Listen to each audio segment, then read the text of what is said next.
लेकिन विडंबना है कि हमारे शिक्षित होने के बावजूद हमारे हिंदुस्तान में ऐसा कानून है कि मात्र 14 सेकंड तक ताकने वाला भारत की बेटी को दरिंदा IPC धारा 354 के तहत अरेस्ट किया जा सकता। इसके बावजूद 87 रेप प्रतिदिन भारत की बेटियों के इस हिंदुस्तान में होते। क्या कसूर है सर? हिंदुस्तान की बेटियों मुद्दा बहुत ही गंभीर है। हिंदुस्तान की बेटियां संकोच कर, पर मैं नहीं करूं क्योंकि ये हमारी पीड़ा। एक गरीब पिता अपनी पूरी जिंदगी लगा देता है टॉप मेडिकल कॉलेज में अपनी बच्ची को पहुंचाने के लिए, और उसे खबर आती है कि तेरी डॉक्टर बेटी का रेप हो गया। क्या कसूर? हाल ही में ताजा में हुई मुदिता शर्मा के साथ वो घटना, मेडिकल कॉलेज सर वहां पर पहुंचने में पूरी जिंदगी लगा देते हैं। उस बच्ची की 15 से 20 सालों की तपस्या थी, तब जाके वो हिंदुस्तान के टॉप मेडिकल कॉलेज में पहुंची और दरिंदों ने उसे नोच डाला। क्या कसूर? छोटे कपड़े भी नहीं पहने थे, किसी के साथ घूमने भी नहीं गई थी, अपनी सेवाएं दे रही थी, लेकिन उसके कहने का तो हमारा ये समाज उस डॉक्टर बेटी को भगवान कहता है, और इस समाज ने उस भगवान के साथ क्या किया सर? एक गरीब पिता टूट जाता है और सपने देखने से डरता है कि अगर मैंने अपनी बेटी को डॉक्टर बनाया तो आज जहां मुदिता शर्मा खड़ी थी, कल वहां मेरी भी बेटी हो। हाल ही में हरियाणा में हुई ताजा घटना, भिवानी जिले की मनीषा। क्या कसूर?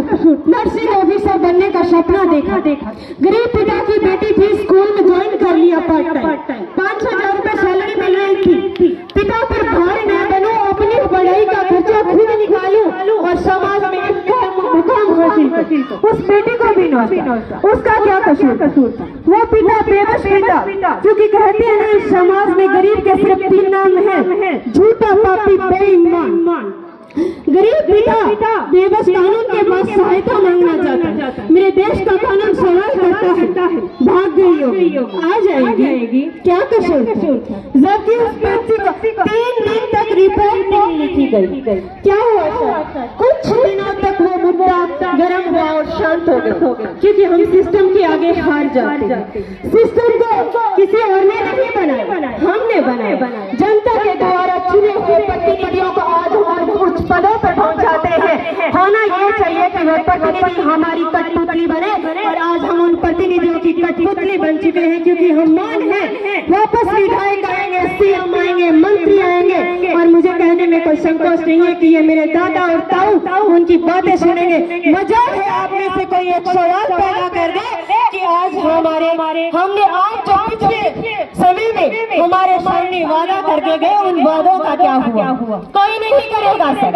मजाल ही नहीं है, हम फिर से गूंगी चिड़िया बनेंगे, उन्हें मतदान देंगे, उन्हें उन पदों पर पहुंचाएंगे, और उन्हें उस बात की कोई फिक्र नहीं है, क्योंकि उनकी बेटियों के साथ नहीं। ये हत्याकांड तो हमारी बेटियों के साथ होता है, लेकिन हर रोज होता रहे। इतने बारीक कानून होने के बावजूद आज और मैं बैठकर इस फंक्शन को एंजॉय कर रहे हैं। हिंदुस्तान की 87 बेटियां रेप के पीड़ित है।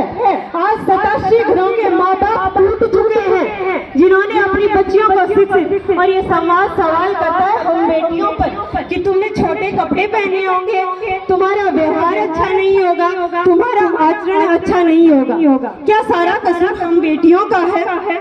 लेकिन हम इनके इशारों पर चल रहे हैं। वारे लोकतंत्र, वारे हिंदुस्तान, वारे भारत। हे भारत की बेटियों, सत्ता के ठेकेदारों को कहते हम थक चुके हैं, और ये सत्ता के ठेकेदार आपकी समस्या का समाधान कभी नहीं करेंगे। अब वक्त आ चुका है, तुम शस्त्र उठा लो, क्योंकि अब तुम्हारा चीर बचाने गोविंद भी नहीं आएंगे। एक समय में जब द्रौपदी का चीर हरण हुआ था तो गोविंद उनका चीर बचाने आ गए थे, क्योंकि ये धरती उतनी मेली नहीं थी सर। अब ये धरती बहुत मेली हो।